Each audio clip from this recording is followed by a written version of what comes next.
yang dibuat oleh sahabat-sahabat di zaman ketika perang Tabuk. Bagi cek. Tak apalah buat kerja, biarlah buat Razi, buat kerja, ya semua orang buat kerja. Yang lain itu tak apalah, ayu belakang saja. Baik.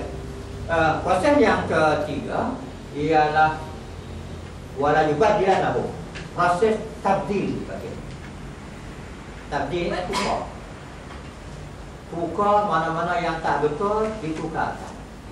Zaman-zaman jahil, di zaman jahiliah tu yang dah tak betul tu, ya, dengan ribanya, dengan apa namanya minum araknya, digantikan dengan undang-undang yang lain. Itu yang sebut wala yubadilahum min ba'di khaufin amna. Setelah mereka berada dalam keadaan ketakutan. Zaman Mekah, zaman dibunuh, zaman dipancung, zaman diseksa dan sebagainya, ditukarkan kepada puasa yang diperintah oleh Rasulullah SAW dengan undang-undang yang baru, kemudian dengan peraturan yang baru, dengan undang-undang syariat, maka akan jadi aman. Bila kita tabdilkan, kita tukarkan dengan undang-undang yang ada. Kan banyak undang. Kadang undang itu menjerat kita ni. Ada menjerat orang Islam, ada menjerat pemimpin yang dibuat undang tu. Dulu Mahathir dia buat kota makan dia sendiri. Buang pula, ganti pula undang yang lain. Itu apa tuan-tuan? Undang-undang manusia dicipta atas faktor-faktor, ialah faktor-faktor individu, faktor-faktor kepentingan. Ya, manakala orang Islam dilaksanakan, dia faktor yang dibina bukan atas kepentingan, melainkan atas kehendak Allah SWT. Kita buat berdasarkan kepentingan. Dan dia berdasarkan kepada koni-koni. Naik orang ni, dia tengok. Naik Mahathir, dia buat bersih, cekap dan amanah. Tak tahu apa pun. Naik Pak Lam pula, apa dia? Islam Khabari. Debo. Naik pula Presiden Najib, satu Malaysia. Tak tahu, tak nampak apa. Agama siapa tak nampak. Program agama dalam konteks satu Malaysia ni kita tak nampak. Kalau yang Palah dulu tak tahan juga nampak lah sikit buat. Dia bagi kursus dan sebagainya.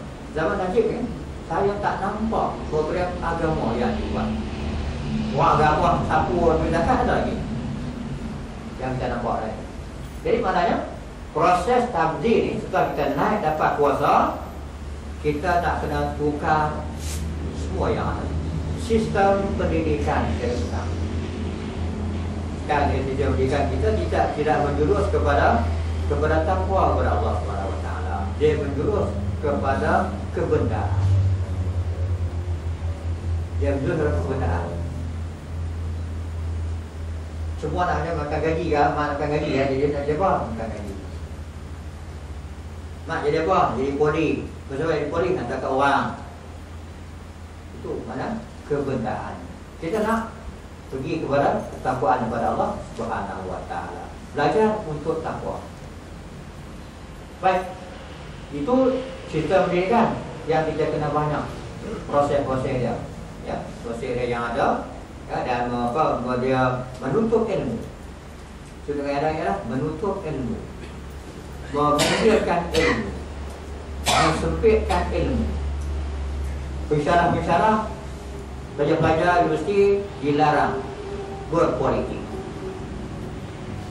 Dengan buat menyempitkan ilmu, disempitkan. Guru-guru yang mengajar di Masjid Surau, ada tentang kerajaan, pecat. Dia pecat macam lampu di Masjid Taiping itu kan. Habis guru dia berhentikan tu buat sementara. Alasannya kerana guru yang mengajar tu yang tanya ialah mereka ni membangkang. Itu kan dia ni. Kalau kita minta tu insya-Allah kita akan hidupkan majlis ilmu di masjid, di surau, di pasar. Di pasar pun kita pasang macam di pasar di Kelantan ni tuan-tuan. Ada ni ramah dia dengar sampai orang dalam jual ayam, jual ikan semua dengan ceramah. Kita mesti pakai budak tak ada buat macam tu. Tak ada. Jual gate tak ada. Bukan. Kita nak buat ilmu dikembangkan. Sekarang ilmu ni dah tadi ini ditutup ilmu. Hak yang benar tak dibagi bercakap. Kemudian ilmu tu diputar belikkan. Konsep wasatiyah tuan-tuan. Dalam pelaksanaan dia kita tak nampak. Ya, kalau Najib atau si Najib dia nak menubuhkan institut wasatiyah kesederhanaan dan sedang, apa? Bini dia minta wasatiyah. Apa sekarang? Disalah fahamkan. Macam politik kan? Disalah fahamkan boleh. Sekarang sebagai orang pokok yang tengah tu dia kata dia menolak politik. Politik ni kotor. Politik tak ada zaman Nabi SAW dalam bentuk demokrasi ini. Tak ada. Demokrasi ini adalah ciptaan barat. Jadi kita nak terangkan balik bagi orang ni. Ambil masa yang panjang. Ini tabdil namanya. Dalam undang-undang hududnya, undang-undang dalam bentuk ekonominya, dalam kepahaman yang berkaitan dengan ibadat pun banyak lagi yang kita tak selesai ni, tuan. Ada yang tak mau tahlil, ada yang tak mau yasin. Itu ada orang tanya macam mana, oh di majlis orang mati ni bolehkah baca Quran? Bolehkah baca yasin? Dah baik, baik dua baca suabang. Dia baca sinarian tu, baca Malaysia ya. Kan tu. Boleh baca surah Yasin, yang tu yang dia minat Yasin, yang tu yang dia tahu. Baca dia kata bercambang kan. Kita betulkan sikit, betulkan sikit. Itu masalah yang kecil ni, tuan. Yang kecil yang mereka zalim tu dia tak ni, dia pergi macam tu. Sekarang sosial. Sosial dilambungkan tadi. Supaya orang syukur itu kumpul dia lupa kepada mereka yang zalim. Kadang-kadang memang dikontrolkan. Ya, dia tengoklah contoh yang boleh menyebabkan masalah ini dia bertukar. Jadi semuanya yang berkaitan dengan pendekatan kita dalam undang-undang dan kita nak ubah balik, kita nak tabdil, kita nak ganti. Ya, baik yang keempat kita kira ialah yang bulu ni. Akhirnya mereka ni beribadat kepada aku. Dia jadikan bahawa setelah kita dah pemimpinnya dah ada, kuasanya dah ada, kemudian peraturan-peraturan yang pun dah ada, kita laksanakan, negara berkebajikan, semua dah ada. Tengok buku jingga tu dah semua dah kita dah rangka semua tu. Maka kita minta rakyat yang bulu ni, rakyat menyembah. Artinya rakyat tunduk di bawah syariat Allah Subhanahu Wa Taala, beribadat kepada Allah, ta'bud kepada Allah. Yang buat itu semuanya secara ta'bud kepada Allah Subhanahu Wa Taala, dan tak mau mereka ni la yusyriku nabi syai'a. Mereka ni tidak melakukan syirik pada Allah Subhanahu Wa Taala. Bila mereka beribadat, akan hilanglah kerja-kerja syirik. Isu kita sekarang ialah syirik. Sampai hukum apa nama yang sehari kerja ya, dia minta supaya nak murnikan akidah yang ada. Dia pun tak mahu nak akidah. Orang yang akidahnya baik, dia takkan menentang pemimpin. Dia pula nak betulkan akidah yang dia pun terlibatkan masalah akidah. Macam mana? Jadi kita nak minta rakyat tidak ada yang syirik kepada Allah. Rakyat menjadikan dan tunduk kepada hukum Allah Subhanahu Wa Taala. Ya, mereka beribadah kepada Allah Subhanahu Wa Taala. Ya, ini maknanya ada Abdullah wa tatanibut taghut. Yang taghut tu kita jauhkan, dan yang menyembah Allah tu kita berikan keutamaan.